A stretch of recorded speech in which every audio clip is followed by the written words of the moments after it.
I've got 2 other properties, though, that I have to worry about. And I actually want to because I self-manage those properties. And the reason I chose to do that is because both of those properties are rented out on lease options. A lease option meaning the tenant is paying me rent, but they have an option to buy the property for a certain amount of money before a certain date. If they don't exercise that option, they don't have it anymore. They don't have the right to buy it. Now, what's interesting about this is I'm playing a little bit of a game because they have a lease option. They kind of view these properties as they're like the owner because they've got that option in place. So they want to treat it really well. So in my contract with them, maintenance is not my problem, right? And I have no management fee.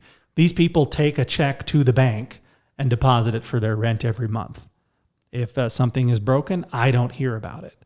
But it's a unique situation because even though it's not my problem, really at the end of the day, it is my problem. And I say that for 2 reasons.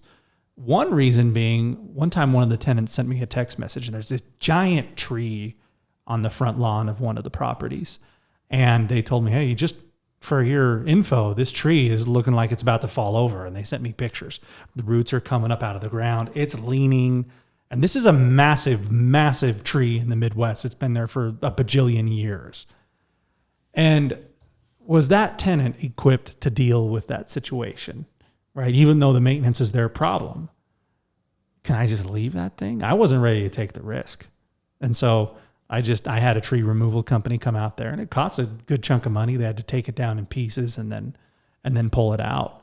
So I had to kind of cross that line from, maintenance isn't my problem to, well, except if it's big enough, it is, because I have to preserve my asset.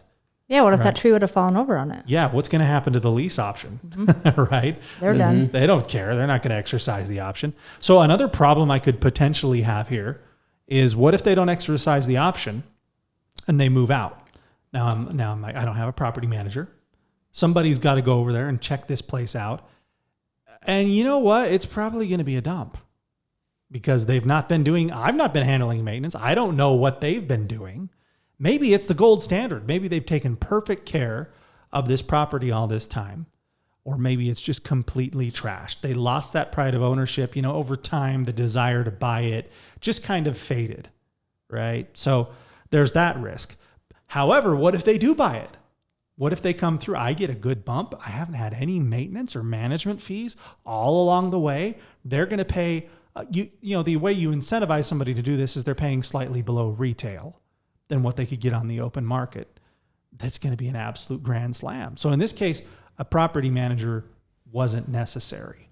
Now, most of the people listening to this podcast are probably doing a build for rent or considering a build for rent strategy because they really do plan on long-term ownership of an asset. They're not doing some kind of a lease option gimmick. But I've been able to see the difference between having a property manager and not having a property manager.